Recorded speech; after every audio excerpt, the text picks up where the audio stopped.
अस्सलाम वालेकुम, मैं आपका ग्रामर वाला टीचर। हमारा आज का टॉपिक फ्रेज़ के बारे में है। जैसा कि आप जानते हैं कि हमारा पार्ट्स ऑफ स्पीच का टॉपिक ख़त्म हो चुका है और अब इसके बाद हम फ्रेज़, क्लास, सेंटेंस के बारे में पढ़ेंगे। तो आज का हमारा टॉपिक है कि फ्रेज़ क्या होते हैं। फ्रेज़ वर्ड के बाद जो कैटेगरी आती है वो फ्रेज़ आती है। फ्रेज़ क्लास से छोटा होता है और वर्ड से बड़ा होता है। क्लास के बाद सेंटेंस आता है।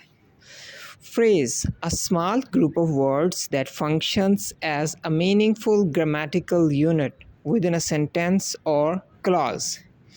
ये वर्ड्स का एक ऐसा ग्रुप होता है जो एक मीनिंगफुल ग्रामेटिकल यूनिट है, उसका एक मीनिंग होता है जो कि जिसमें एक सिंगल एक्शन परफॉर्म हो रहा होता है, यानी इसमें मल्टीपल एक्शंस नहीं होते, सिंगल एक्शन परफॉर्म हो रहा होता है। इसमें सब्जेक्ट नहीं होगा, इसमें वर्ब नहीं होगा। It is more than a word and less than a clause.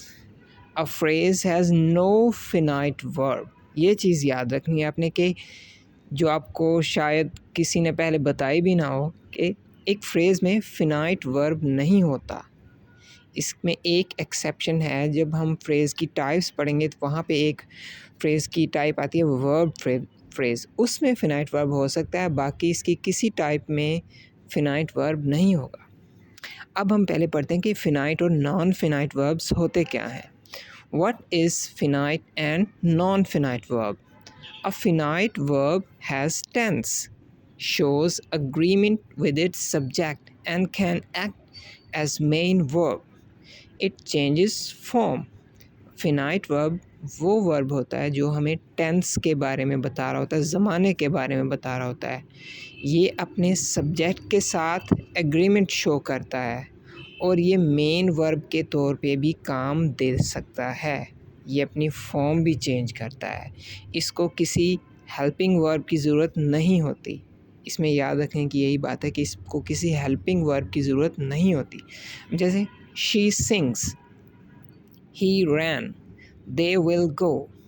अब इसमें देखें सिंग्स हो गया, रैन, विल गो, ये टेंस को शो करते हैं। सिंग्स को देख के हम कह सकते हैं कि ये प्रेजेंट इंडेफिनिट टेंस की बात हो रही है।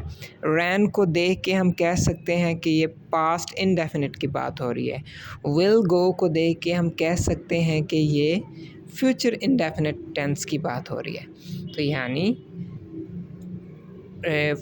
वर्ब की फ़र्स्ट फॉर्म और सेकंड फॉर्म जो होती हैं ये हमें फिनाइट वर्ब होती हैं, ये हमें टेंस के बारे में बताती हैं। इनको हेल्पिंग वर्ब की ज़रूरत नहीं होती, ये अपने सब्जेक्ट के साथ एग्री होती हैं। जैसे हमें पता है कि जहाँ पे सिंग्स है तो हमें पता है कि इससे पहले जो भी सब्जेक्ट होगा वो ही, शी, इट या कोई सिंगल नेम होगा।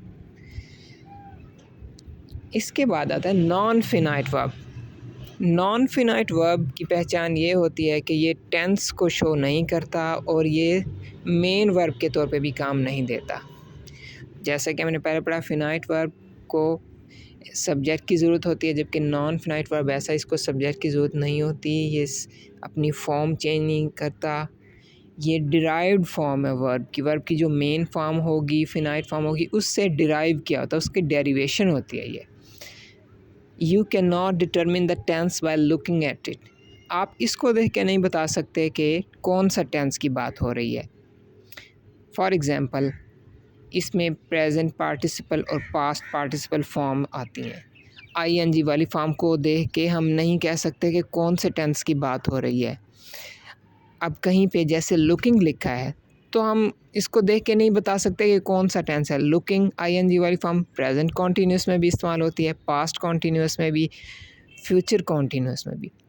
प्रेजेंट परफेक्ट कॉन्टीन्यूस में भी, पास्ट परफेक्ट कॉन्टीन्यूस और फ्यूचर परफेक्ट कॉन्टीन्यूस में भी इस्तेमाल होती है। यानी इसको देख के सिर्फ आईएनजी वाली फॉर्म को देख के हम नहीं कह सकते कि ये कौन सा टेंस है, जब तक कि हम उसके साथ लगे हुए हेल्पिंग वर्ब यानी is, am, are, was, were, will be, shall be, has been, have been, had been और will have been, shall have been को नहीं देखेंगे, हमें नहीं पता चलेगा कि किस टेंस की बात हो रही है।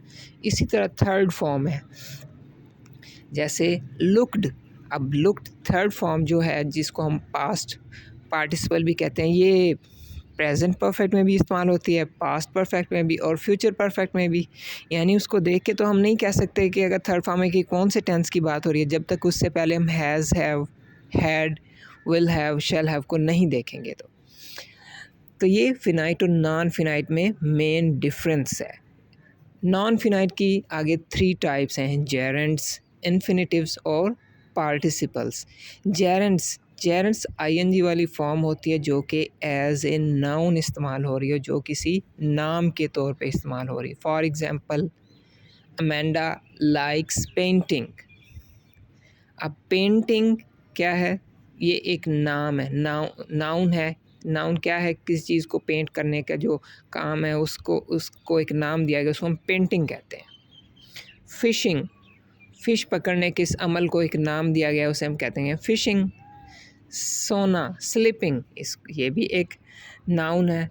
तो नॉन फिनाइट वर्ब है, इनके साथ यहाँ पे जैसे ब्लू कलर में लिखा है अमेंडा लाइक्स पेंटिंग, जब तक हम लाइक्स को नहीं देखेंगे हमें पेंटिंग से नहीं पता चलेगा कि कौन से टेंस की बात हो रही है। लाइक्स हमें बताता है कि प्रेजेंट इंडेफिनिट की बात हो रही है। Fishing is my hobby, is को देख के हमें पता चलता है प्रेजेंट सिंपल सेंटेंस है। इसके बाद आ गया इन्फिनिटिव्स, शी लव्स टू कुक, यानी वर्ब की फर्स्ट फॉर्म जिससे पहले हम टू लगाते हैं, ये इन्फिनिटिव होते हैं। इनको देख के भी टेंस का अंदाज़ा नहीं लगाया जा सकता जब तक कि उससे पहले जैसे लव्स लिखा है उसको हम देखेंगे तो पता चलेगा कि प्रेजेंट इंडेफिनिट की बात हो रही है, या प्रेजेंट सिंपल की या पास्ट सिंपल की बात हो रही है। इसी तरह पार्टिसिपल्स, थर्ड फॉर्म और फोर्थ फॉर्म जिसे हम कहते हैं, यानी प्रेजेंट पार्टिसिपल और पास्ट पार्टिसिपल। पास्ट पार्टिसिपल यानी थर्ड फॉर्म और प्रेजेंट पार्टिसिपल यानी आईएनजी वाली form. Milk is a balanced diet, balanced third form है, इसको देख के नहीं हमें पता चला कौन सा टेंस है, ये नॉन फिनाइट है जब तक कि हम इज़ को नहीं देखेंगे।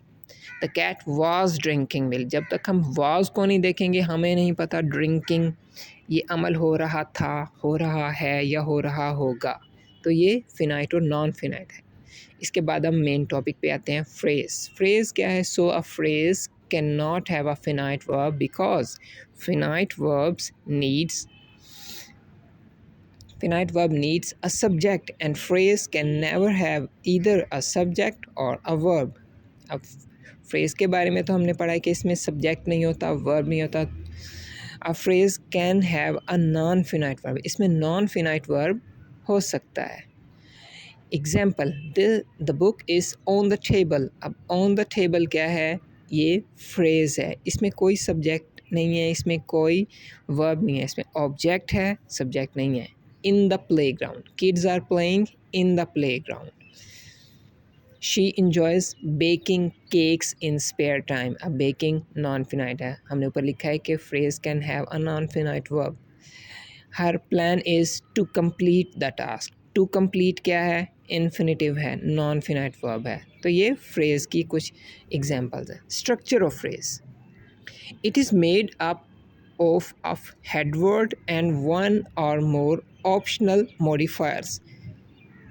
एक फ्रेज़ एक हेडवर्ड और उसके साथ कुछ ऑप्शनल मॉडिफायर्स पर मुश्तमिल होता है। हेडवर्ड हमें बताता है कि उस फ्रेज़ की नेचर क्या है, टाइप क्या है, जबकि उसके साथ जो मॉडिफायर्स होते हैं वो आर्टिकल भी हो सकते हैं, एडवर्ब भी हो सकते हैं, क्वांटिफायर्स भी हो सकते हैं, एडजेक्टिव्स भी हो सकते हैं। अब आ गया टाइप्स ऑफ फ्रेजेस। सबसे पहले आता है नाउन फ्रेज़। नाउन फ्रेज़ ये वो फ्रेज़ है जो कि एज अ नाउन इस्तेमाल हो रहा हो, नाउन का काम दे रहा हो। It consist of a noun और प्रोनाउन जो हेड होगा एंड वर्क्स एज सब्जेक्ट और ऑब्जेक्ट। ये सब्जेक्ट या ऑब्जेक्ट के तौर पे काम देता है, यानी नाउन के तौर पे काम देता है, और इसके साथ कुछ डिपेंडेंट वर्ड्स भी होंगे जो इससे पहले या बाद में हो सकते हैं। For example, I am tired, इसमें आई क्या है? नाउन फ्रेज़ है, ये एक प्रोनाउन पे मुश्तमिल है। Those houses are expensive. अब इसमें हाउसेस क्या हैं? नाउन है। दोज क्या है? क्वांटिफायर है।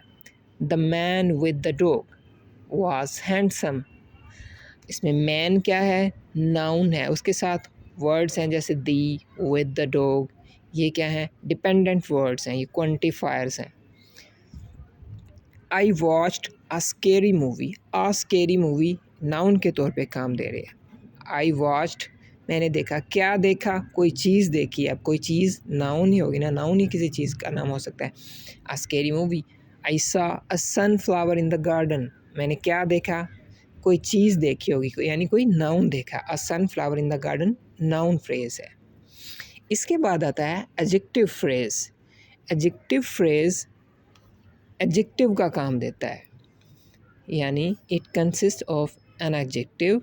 Adjective phrase serves as an adjective, ये वही काम देता है जो एडजेक्टिव का काम होता है, यानी नाउन को मॉडिफाई करना, नाउन के बारे में मज़ीद इंफॉर्मेशन देना, उसके बारे में कॉम्प्लीमेंट देना। It can be used as compliment. Example है इसकी, शी हैज़ लवली हेयर। अब हेयर कैसे हैं? Lovely hair. तो यहाँ पे लवली क्या है? एडजेक्टिव है।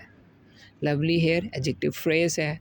The person who is standing works in the bank, वो शख्स जो खड़ा है, जो खड़ा हुआ है, who is standing adjective phrase है। ये हमें उस पर्सन के बारे में पर्सन को मॉडिफाई कर रहा है, उसका मीनिंग बता रहा है। आई एट शुगर कोटेड डोनट्स, तो इसमें शुगर कोटेड डोनट्स क्या है? एडजेक्टिव फ्रेज है। इसके बाद आता है एडवर्ब फ्रेज। एडवर्ब फ्रेज को हम एडवर्बियल फ्रेज भी कहते हैं। एडवर्ब फ्रेज क्या होगा? ये एडवर्ब का काम देता है, यानी बताएगा कि वर्ब कोई काम, एक्शन कब, कहाँ, कैसे हुआ। Group of words that includes an adverb and other modifiers, यानी वर्ड का एक ऐसा ग्रुप जिसमें एक एडवर्ब होगा और उसके साथ दूसरे मॉडिफायर होंगे। It functions as an adverb, ये एडवर्ब का काम देता है, ये वर्ब को मॉडिफाई करता है। जैसे later this night we have plan to leave the city. We have plan to leave the city, हमने शहर छोड़ने का मंसूबा बनाया। अब प्लान्ड, मंसूबा बनाया, कब बनाया? Later this night. He eats pizza every Sunday, वो पिज़्ज़ा खाता है। यहाँ पे ईट्स कहते हैं खाता है, कब खाता है? Every Sunday. तो जो चीज़ वर्ब को मॉडिफाई करती होती है हम उसको एडवर्ब कहते हैं। इसके बाद आ गया prepositional phrase. Prepositional phrase preposition से स्टार्ट होगा।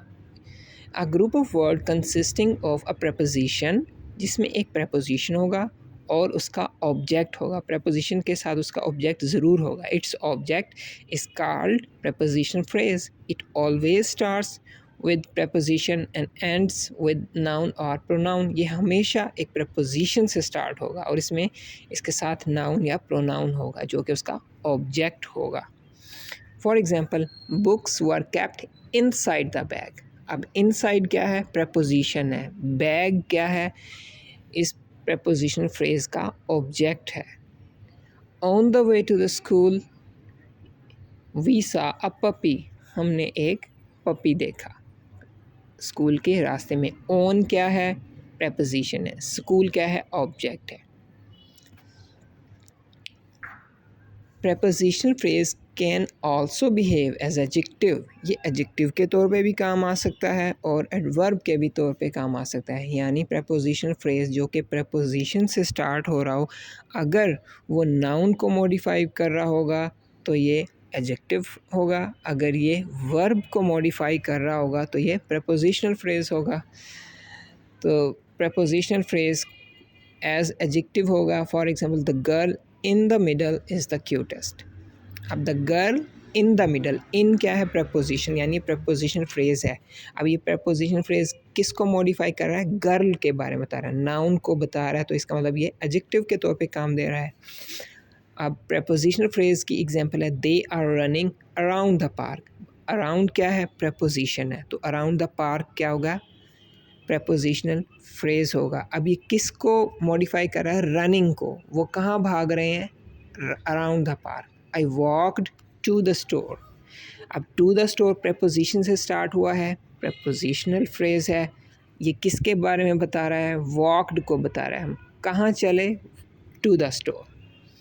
इसके बाद आता है verb phrase.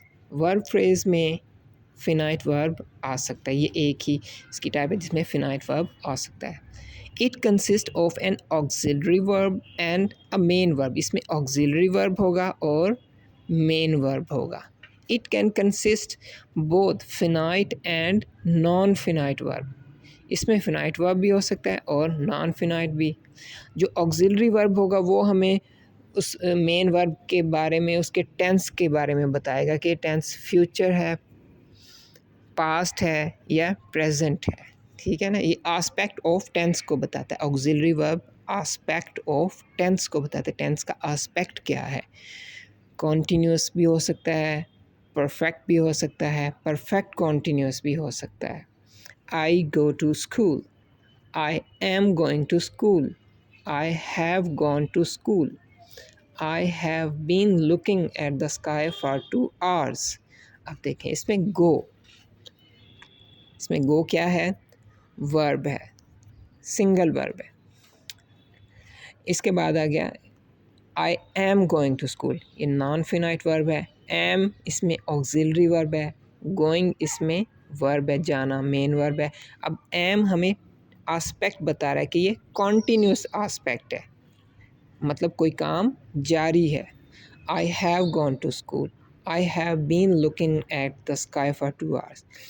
Example 1 finite verb phrase की है, जबकि जो दूसरी एग्जाम्पल है वो नॉन फिनाइट वर्ब है, यानी उनके साथ हम ING वाली फॉर्म या थर्ड फॉर्म है, जब तक उनसे पहले हम एम, हैव या हैव बीन को नहीं देखेंगे हमें टेंस का नहीं पता चलेगा। Auxiliary verb do, did can be used with infinitive for emphasis and polite invitation. हम डू और डिड का इस्तेमाल इन्फिनेटिव यानी फर्स्ट फॉर्म के साथ करके किसी चीज़ पे ज़ोर डाल सकते हैं, एम्फसिस कर सकते हैं या पोलाइट इन्विटेशन भी कर सकते हैं। For example I do agree with you, जब हमने किसी बात पे एम्फसिस देना है, ज़ोर देना है, तो हम उससे पहले डू लगा देते हैं, I do agree with you. अब अग्री क्या है, इन्फिनेटिव यानी फर्स्ट फॉर्म है, उससे पहले डू लगा दिया, तो ये एम्फसिस ज़ोर डालते इस बात पे। Do bring your friends at party, ये पोलाइट इन्विटेशन है कि अपने दोस्तों को ज़रूर लाइएगा पार्टी पे। इसके बाद आता है 3 टाइप्स ऑफ वर्बल फ्रेज़। अब ये जो वर्बल फ्रेज़ है जो हमने अभी पढ़ा है, ये टाइप वर्ब फ्रेज़, इसकी भी आगे 3 टाइप्स हो सकती हैं। ये पार्टिसिपल भी हो सकता है, जेरेंड भी हो सकता है, इन्फिनेटिव भी हो सकता है। पार्टिसिपल फ्रेज़ क्या होगा, स्टार्ट्स विद ईदर प्रेजेंट और पास्ट पार्टिसिपल। ये या तो थर्ड फॉर्म से स्टार्ट हो रहा होगा या फोर्थ फॉर्म से स्टार्ट हो रहा होगा, ING वाली फॉर्म से। जैसे chasing the cat, he went far away. Cat बिल्ली को चेज़ करते हुए, पीछा करते हुए बहुत दूर निकल गया। अब चेजिंग प्रेजेंट पार्टिसिपल है। Struck by lightning, the trees were burn to ashes. अब लाइटनिंग से पहले हमें स्ट्रक यानी थर्ड फॉर्म है, ये पास्ट पार्टिसिपल है, तो ये पार्टिसिपल फ्रेज़ है। जेरेंड फ्रेज़ क्या होगा, यानी a phrase that is a gerund which acts as a noun. I hate smoking. Smoking क्या है, gerund है, ये noun है। पेंटिंग इज़ माई हॉबी, अब इसमें पेंटिंग gerund है, पेंटिंग एज अ नाउन इस्तेमाल हो रहा है, तो ये gerund है, यानी ये gerund फ्रेज़ होगा। इन्फिनेटिव फ्रेज़ क्या होगा, it consist of infinitive and it's modifier. इसमें इन्फिनेटिव होगा और उसका मॉडिफायर। इन्फिनेटिव हम फर्स्ट फॉर्म को कहते हैं, जिससे पहले अगर टू आ जाए तो उसको इन्फिनेटिव, और अगर टू ना हो तो हम उसको बेयर इन्फिनेटिव कहते हैं। अब यहाँ पे देखें, to err is to human, he want me not to waste money. अब यहाँ पे टू अर्न और टू वेस्ट इन्फिनेटिव है, तो ये इन्फिनेटिव फ्रेज़ है। अ पॉजिटिव फ्रेज़ क्या होगा, a positive phrase is a phrase that renames an earlier mentioned noun और प्रोनाउन। ऐसा फ्रेज़ जो पहले से मेंशन हुए किसी नाउन या प्रोनाउन को रीनेम करता है, उसका नेम बताता है, उसके बारे में हमें बताता है। For example, my friend Noman works in a bank. अब इसमें नोमान फ्रेंड के बारे में हम बता रहा है, फ्रेंड को नेम कर रहा है, फ्रेंड का नाम बता, तो ये अ पॉजिटिव फ्रेज़ था। तो ये फ्रेज़ का टॉपिक हमारा यहाँ पे ख़त्म होता है। इससे आगे हम क्लॉज़ को पढ़ेंगे। इसके बारे में अगर आपको कोई चीज़ समझ ना आई हो तो आप मुझसे कमेंट्स में पूछ सकते हैं। इसको बार-बार देखें, इसको जितना प्रैक्टिस करेंगे ये उतना ही आपके लिए ईज़ी होगा।